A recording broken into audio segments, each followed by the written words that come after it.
Welcome to Star Wars Characters Explained.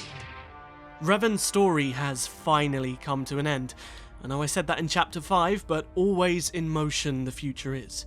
We're going to be journeying through the final impact of Revan's character arc, so if you're not up to date, I highly recommend going back and checking out Chapters 1 to 5 first.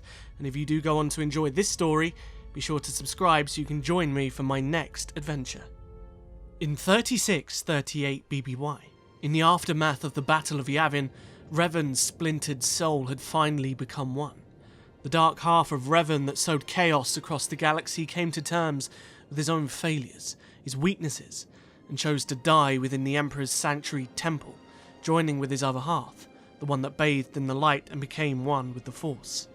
Revan was now whole, his spirit fully unified and ready to truly be at peace, or so everybody thought. Revan knew that this was not the end. He knew that the true threat was still somewhere, and despite becoming one with the Force, the danger hadn't passed, as he watched upon the galaxy from beyond the grave with the rise of the Eternal Empire. The Sith Emperor had many names throughout history. Now it was Valkorion, the immortal Emperor of the Eternal Empire. Revan knew him as Vitiate, but before it all, he was simply known as Tenebrae, the illegitimate son of a farm woman whose name was erased from time. Revan was all but spirit, and his battle with the Sith Emperor had ended, and he knew there was no more he could do in the final fight against the true Emperor as he was. But Revan was connected with the Sith Emperor, and he knew he could not be at peace as long as the Emperor remained in any form. However, as the galaxy waged war across the stars, Revan reached out to an old enemy, the man who had killed Mitra Surik 300 years before, Lord Scourge. While Revan was locked away, imprisoned with his mind connected to the Emperor, he learned many secrets, including who he originally was in more detail, Tenebrae. Scourge himself, after being split from the hero of Tython, sought to destroy the Sith Emperor, and along with Kira Carson began to learn more about what happened after Yavin. Scourge initially discovered and intended to confront the hero of Tython, who had become the vessel for the Sith Emperor's spirit.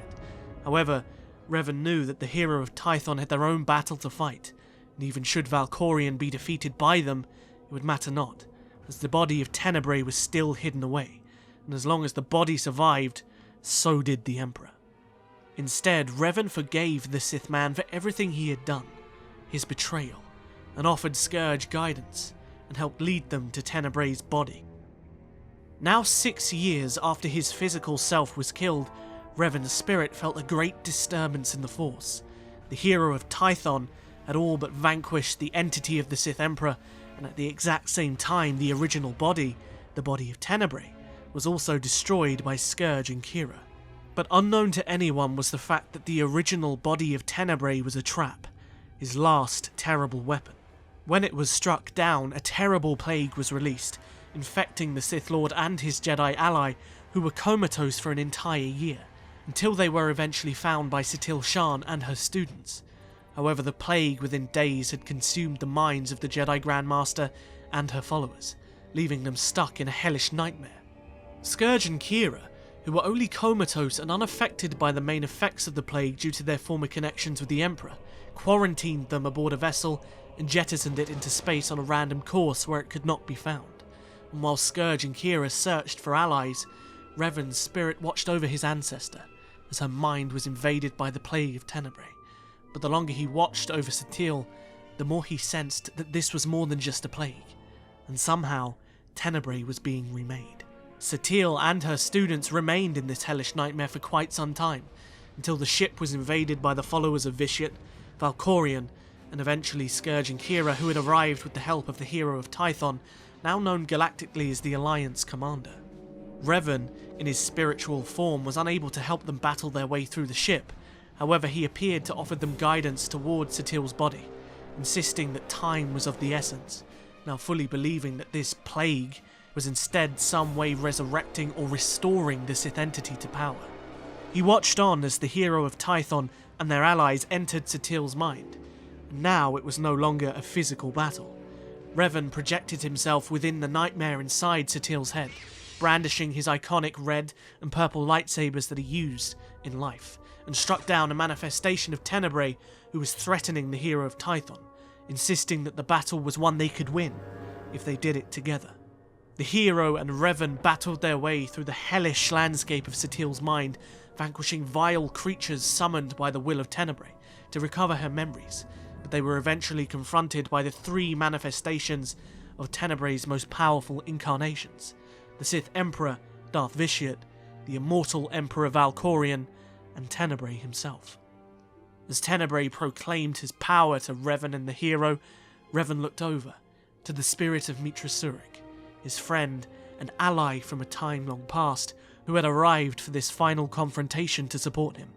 And on the other side, Scourge appeared, the very three who had almost eradicated the Emperor 300 years ago. But before they could attack him, in an instant Tenebrae altered the environment, and Revan was removed from his allies. He instead made his way alone into the heart of Satil's mind, coming into an arena, watching upon Satil and the hero of Tython corner Tenebrae into a trap that Satil had designed just for him.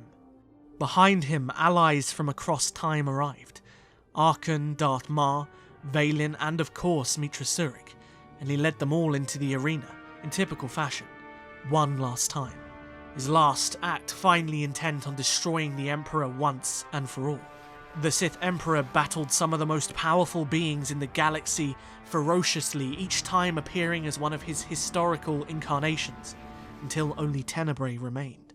Alongside Mitra, the two, like they did all those years ago, jumped into the fray, assisting with the destruction of Tenebrae, who using the Force blew them all back and tried to desperately siphon their very beings to resurrect once again, insisting that he was endless and unkillable. However, in that moment, everyone who had suffered under him, those he betrayed, those he manipulated, those he murdered, manifested as one gigantic beacon of light to protect Satil, the hero, and their allies. And Revan watched, stood alongside his general, as one by one Valkorion became nothing, Vitiate became nothing, and lastly, Tenebrae screamed in desperation, knowing finally that he had lost. And in the end, as the darkness took him, the scourge of the galaxy, Tenebrae, was nothing, turning to dust. Revan looked on as the nightmarish walls of Satil's mind began to crumble and break down. The Sith Emperor was no more. The journey he had begun all those years ago had finally come to an end. It was now time. The hero, villain, saviour, conqueror, and his Jedi exile, his closest ally at the end, who had been beside him throughout the transcendence of life and death itself, closed their eyes together and finally became one with the Force.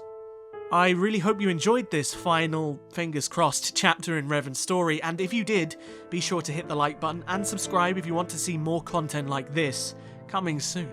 Come and follow me on Twitter, Instagram, and perhaps take a look at my Patreon if you want to support the channel further, and please come and join my Discord server. I'd love to have you there. All links are in the description below. I'll see you guys in the next video. But until then, may the Force be with you. Always.